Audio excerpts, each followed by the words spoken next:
Hello everyone, welcome to education 24/7 channel. International organization की series में हम लोग एक और इम्पॉर्टेंट इंटरनेशनल ऑर्गेनाइजेशन के बारे में इस लेक्चर में डिस्कस करेंगे। हम लोग इस लेक्चर में FATF यानी कि फाइनेंशियल एक्शन टास्क फोर्स के बारे में डिस्कस करेंगे। हम लोग अभी देख रहे हैं कि रिसेंटली काफ़ी दिनों से इस कुछ दिनों में FATF यानी कि फाइनेंशियल एक्शन टास्क फोर्स काफ़ी न्यूज़ में है। तो हम लोग देख लेते हैं कि FATF exam point of view से काफ़ी इम्पॉर्टेंट हो जाता है। सो हम लोग इसके बारे में डिस्कस कर लेते हैं। सबसे पहले हम लोग FATF के फाउंडेशन के बारे में देखेंगे।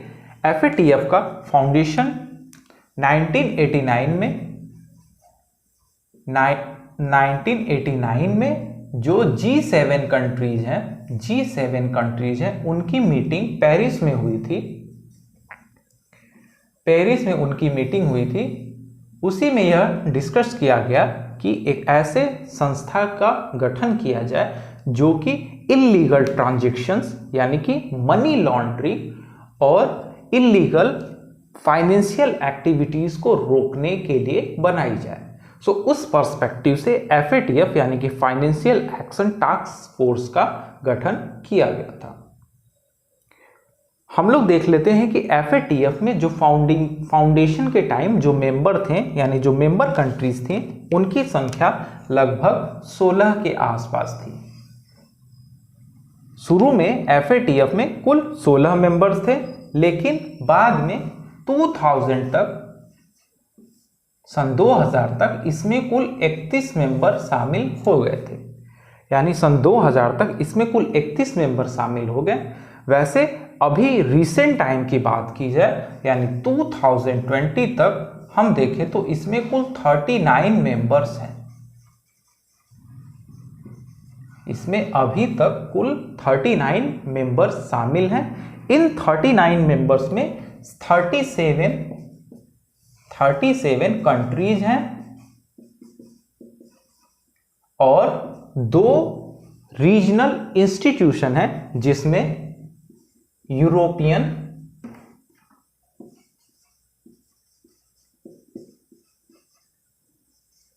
गल्फ कमीशन है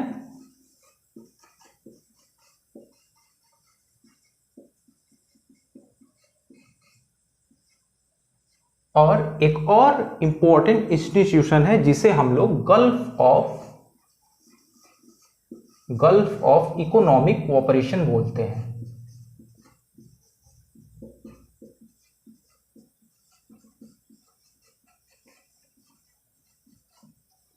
कुल 39 मेंबर्स में से 37 कंट्रीज हैं और 2 लोकल इंस्टीट्यूट्स यानी बॉडीज हैं जिन्हें हम लोग यूरोपियन गल्फ कमीशन और gulf of economic cooperation 2 institution इसमें शामिल हैं। वैसे भारत की बात की जाए तो भारत FATF का मेंबर है। भारत FATF के जो मेंबरशिप है उसमें 34th नंबर का मेंबर है।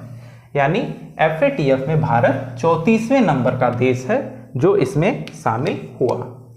34th नंबर का कंट्री भारत है, जबकि इससे पहले शामिल होने से पहले यह 2006 तक यह इसका ऑब्जर्विंग कंट्री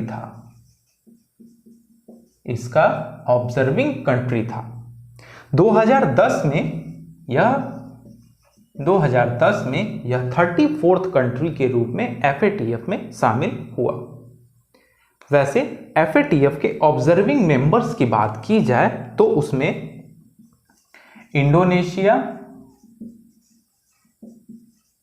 इंडोनेशिया तथा सऊदी अरब शामिल थे। लेकिन अभी रिसेंटली 2019 में सऊदी अरब 37 नंबर का FATF का मेंबर बना। वैसे FATF के जो चेयरमैन यानी कि हेड हैं उनका नाम मॉर्कस प्लेयर है। अभी रिसेंटली में जो FATF के हेड हैं उनका नाम मॉर्कस प्लेयर है। मार्कस प्लेयर अभी FATF के प्रेजेंट हेड हैं, जिन्होंने जुलाई 1, 2020 से यानी 2020 से अपना कार्यभार संभाला। वैसे हम लोग देखते हैं कि कोई भी इंटरनेशनल ऑर्गेनाइजेशन बनता है तो टाइम के साथ उसमें कुछ कमियां आने लगती हैं, तो उन कमियों को दूर करने के लिए टाइम टाइम पर यानी समय समय पर कुछ रिकमेंडेशंस दिए जाते हैं, जिनसे कि ग्लोबल लेवल पर जो भी प्रेजेंट कॉन्फ्लिक्ट्स या जो नए नए इश्यूज आते हैं उनको ऐड करने और इंस्टीट्यूशन के ट्रस्ट यानी कि क्रेडिबिलिटी को बनाए रखने के लिए उनमें कुछ वेरियस रिकमेंडेशंस दिया जाता है, उनमें चेंजेस के लिए। तो FATF के साथ भी कुछ ऐसा ही है। FATF में भी टाइम टाइम पर वेरियस टाइप के रिकमेंडेशंस दिए गए। जो फर्स्ट रिकमेंडेशन दिया गया वह 1990 में दिया गया, उसके बाद 1996 में, अगेन 201 में, 203 में एंड 2012 में। इस तरह वेरियस टाइप के टाइम टाइम पर रिकमेंडेशंस दिए गए, जिससे कि FATF की जो क्रेडिबिलिटी है यानी जो ट्रस्टवर्दीनेस है वह इंटरनेशनल प्लेटफॉर्म पर बनी रहे। वैसे हम लोग देख लेते हैं कि FATF का कार्य किस प्रकार का होता है।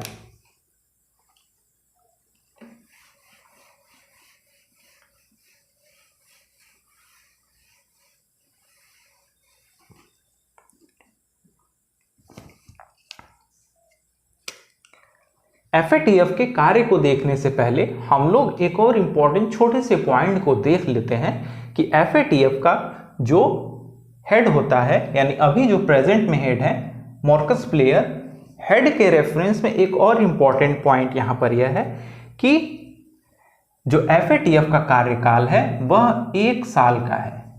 FATF का कार्यकाल 1 साल का है, यानी 1 ईयर के बाद इसकी मीटिंग बैठती है। वैसे देखा जाए तो इसकी मीटिंग FATF की मीटिंग पर ईयर जुलाई में बैठती है, यानी कि 1 जुलाई से लेकर 30 जून तक इसकी जो है कि मीटिंग चलती है। उसके बाद नेक्स्ट सेशन शुरू हो जाता है।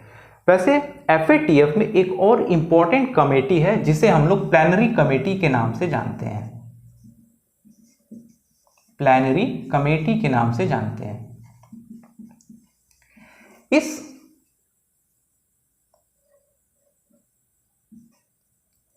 प्लेनरी कमेटी का जो ऑर्गेनाइजेशन होता है वह FATF के जो इंपॉर्टेंट मेंबर्स होते हैं उन्हीं को मिलाकर बनाया जाता है, और इसका हेड वही पर्सन होता है जो FATF का हेड होता है। प्लेनरी कमेटी का जो कार्यकाल यानी जो इसकी मीटिंग बुलाई जाती है वह 3 साल पर बुलाई जाती है।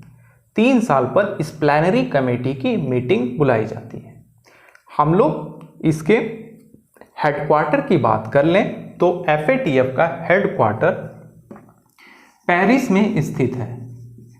हेडक्वार्टर इसका पेरिस में स्थित है, और यह हेडक्वार्टर पेरिस में OECD का जो हेडक्वार्टर है, organization of economic cooperation development, यानी कि organization of economic cooperation development का जो हेडक्वार्टर है, उसी हेडक्वार्टर में FATF का हेडक्वार्टर भी स्थित है।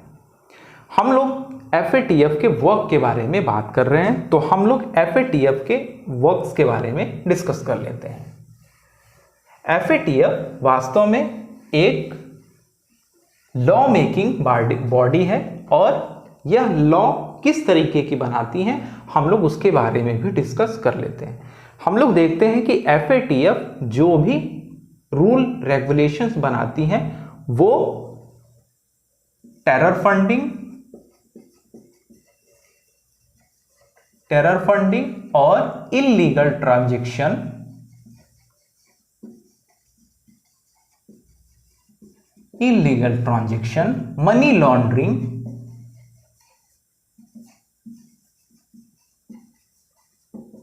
मनी लॉन्ड्रिंग जैसे टॉपिक्स पर FATF रूल रेगुलेशंस बनाती है। सो हम लोग FATF को एक लॉ मेकिंग बॉडी भी बोल सकते हैं।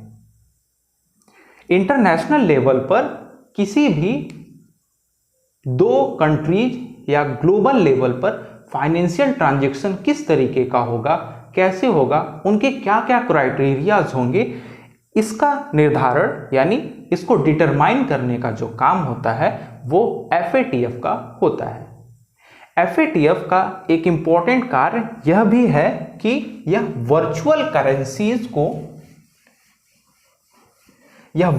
करेंसीज को मॉनिटर करती है।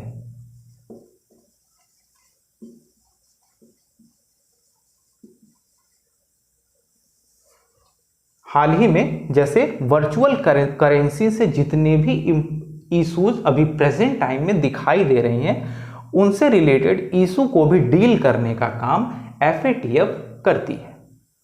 FATF के इंपॉर्टेंट कार्य में यह भी है कि यह इंटरनेशनल लेवल पर जितने भी फाइनेंशियल सिस्टम्स हैं यानी फाइनेंशियल इंस्टीट्यूशन हैं, उनको स्मूथली रन करने में हेल्प करती है।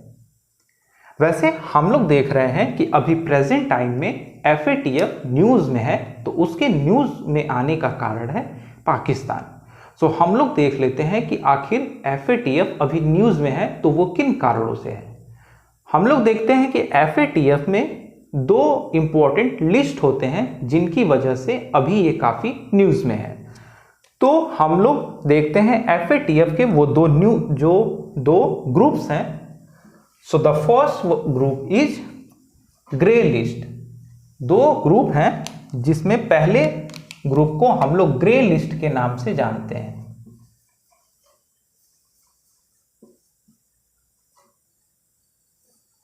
हम लोग इसको ग्रे लिस्ट के नाम से जानते हैं। फ्रेंड्स, ग्रे लिस्ट में हम लोग वर्ल्ड के उन कंट्रीज को शामिल करते हैं जिसको FATF यानी फाइनेंशियल एक्शन टास्क फोर्स की कमेटी ने यह बोला हो कि उनके कंट्रीज में जितने भी इल्लीगल ट्रांजैक्शन हैं, जैसे कि मनी लॉन्ड्रिंग और टेरर फाइनेंसिंग या फिर टेररिस्ट को इंपॉर्टेंट सप्लीमेंट प्रोवाइड करने से जैसे अगर एविडेंसेस मिलते हैं, तो FATF उसको ग्रे लिस्ट में डालता है।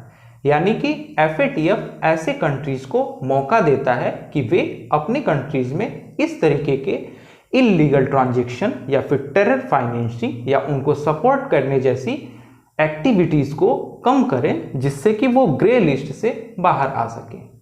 सो फ्रेंड्स, ग्रे लिस्ट में जो शामिल कंट्रीज होती हैं उनको हम लोग इंटरनेशनल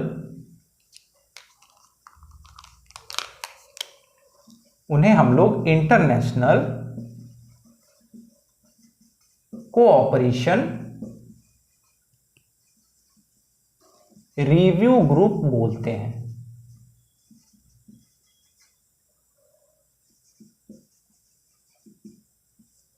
यानी ग्रे लिस्ट में शामिल उन कंट्रीज को FATF के द्वारा थोड़ी लिबर्टी दी जाती है कि way with in time framework अपने कंट्रीज में illegal transaction, money laundering, terror financing और अदर इलीगल फाइनेंशियल ट्रांजैक्शंस को ठीक करें, और ऐसा करने पर उन्हें नेक्स्ट सेशन में ग्रे लिस्ट से बाहर कर दिया जाता है। हम लोग देख लेते हैं कि ग्रे लिस्ट के अलावा FATF के द्वारा एक और इम्पॉर्टेंट लिस्ट है जिसे हम लोग ब्लैक लिस्ट के नाम से जानते हैं। वैसे फ्रेंड्स, 2000 के पहले FATF के जो स्ट्रक्चर था उसमें ब्लैक लिस्ट नहीं था, लेकिन 2000 के बाद इसमें ब्लैक लिस्ट को शामिल किया गया। वैसे ब्लैक लिस्ट में वे कंट्रीज शामिल होते हैं जो कि FATF के द्वारा फाइनेंशियल ट्रांजैक्शन से रिलेटेड जो भी रूल रेगुलेशन या इंस्ट्रक्शंस दिए गए होते हैं उसको फॉलो नहीं करते, तो वैसी कंट्रीज को ग्रे लिस्ट से उठाकर उन्हें ब्लैक लिस्ट में डाल दिया जाता है। वैसे ब्लैक लिस्ट में जो भी कंट्रीज आती हैं उन्हें फाइनेंशियल लेवल पे ग्लोबली काफ़ी ज़्यादा डिस्टर्बेंस या ट्रबल को फेस करना पड़ता है।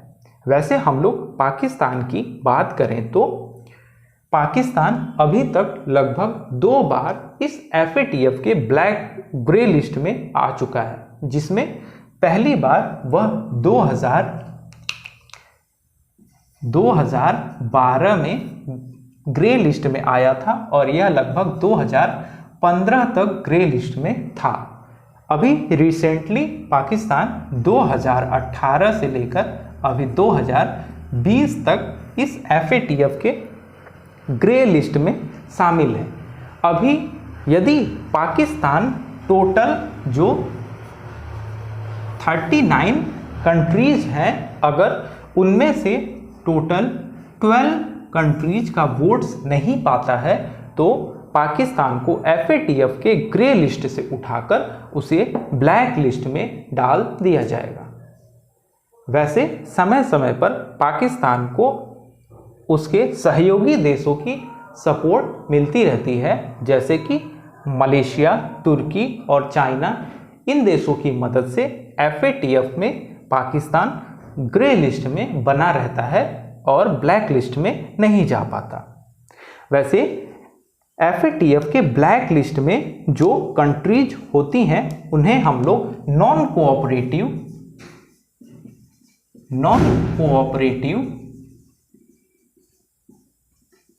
कंट्रीज या और टेरिटरीज बोलते हैं। इन्हें हम लोग नॉन कोऑपरेटिव कंट्रीज और टेरिटरीज बोलते हैं। हम लोग देख लेते हैं कि FATF में जो टेरर फाइनेंसिंग और मनी जो illegal terror support financial support से रिगार्डिंग जो भी रूल रेगुलेशंस थे, यानी जो उसके वर्क का स्कोप था, वह 2001 में उसको एक्सटेंड कर दिया गया। यानी 2001 तक इसमें टेरर फाइनेंसिंग या फिर जो कि फाइनेंशियल सपोर्ट टू टेररिस्ट था वो चीज़ें इसमें शामिल नहीं हुई थी। लेकिन जब से अमेरिका में 9/11 का जब घटना हुआ तो इसमें 2001 में टेरर फाइनेंसिंग और इलीगल ट्रांजैक्शंस को भी इसमें शामिल कर दिया गया। हम लोग अब देख लेते हैं कि FATF में जो भी कंट्रीज ब्लैक लिस्ट में आ जाती हैं उन्हें किन किन प्रॉब्लम्स का सामना करना पड़ता है। वैसे अभी तक 2 ऐसी कंट्रीज हैं जो कि FATF के ब्लैक लिस्ट में शामिल हैं। वो 2 कंट्रीज हैं नॉर्थ कोरिया और ईरान।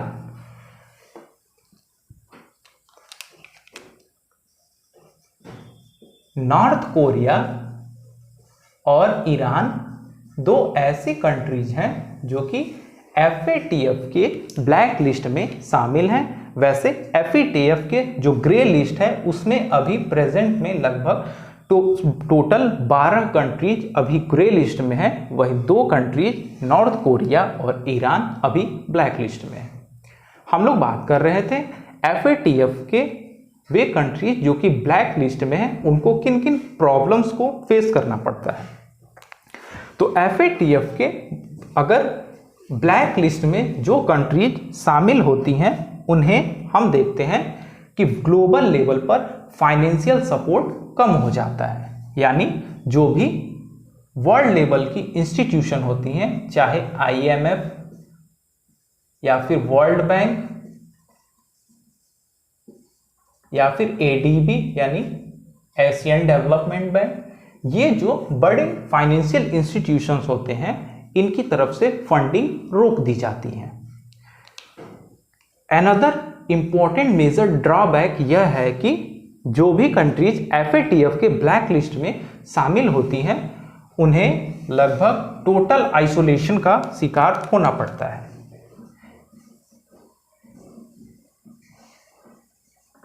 यानी जो ब्लैक लिस्टेड कंट्रीज होती हैं उन्हें आइसोलेटेड कर दिया जाता है। यानी कि उन कंट्रीज को जो मेन स्ट्रीम कंट्रीज हैं, जो नॉर्मल यानी वे कंट्रीज जो कि FATF के गाइडलाइंस को पूरा करती है, उनसे अलग कर दिया जाता है, उन्हें अलग थलग कर दिया जाता है और उनकी फंडिंग को रोक दिया जाता है। वैसे अनदर इंपॉर्टेंट ड्रॉबैक देखें तो करेंसी वैल्यू काफी गिर जाती है, यानी FATF कि जब ब्लैक लिस्ट में कोई कंट्री चली जाती है तो उस कंट्री का जो करेंसी का वैल्यू होता है वह धीरे धीरे गिरने लगता है। उसका कारण यह है कि उस कंट्री में FDI यानी कि फॉरेन डायरेक्ट इन्वेस्टमेंट जो होता है, जो कि विदेशी मुद्रा भंडार होता है, वह काफ़ी कम होने लगता है और उस देश में वस्तुओं के दाम काफ़ी महंगे होने लगते हैं और मनी यानी करेंसी की वैल्यू गिरने लगती है। अनदर इंपॉर्टेंट है कि ग्लोबल लेवल पे जो इमेज होता है वह काफ़ी गिर जाता है। जो ग्लोबल लेवल पे इमेज होती है एक कंट्री का, जो ऑरा यानी इमेज होता है, वह इस ब्लैक लिस्ट में जाने से गिर जाता है और जो बड़े इन्वेस्टर्स होते हैं जो कि किसी भी अर्थव्यवस्था के लिए इंपॉर्टेंट रोल प्ले करते हैं, वे बड़े इन्वेस्टर उस कंट्री में इन्वेस्ट करना नहीं चाहते, यानी उससे स्केप करते हैं। तो इमेज के साथ साथ जो इन्वेस्टमेंट है उसका अमाउंट भी गिरने लगता है। सो ये कुछ इंपॉर्टेंट मेजर ड्रॉबैक्स थे जो कि जब कंट्री ब्लैक लिस्ट में जाती हैं तो ये सब फेस करने को मिलता है। आई होप आपको वीडियो पसंद आया होगा। अगर आपको वीडियो पसंद आया तो आप वीडियो को लाइक, शेयर और कमेंट बॉक्स में आप अपने प्रश्न और सुझाव हम तक ज़रूर भेजिए। सो मिलते हैं अगले वीडियो में किसी नए टॉपिक के साथ। तब तक के लिए गुड बाय।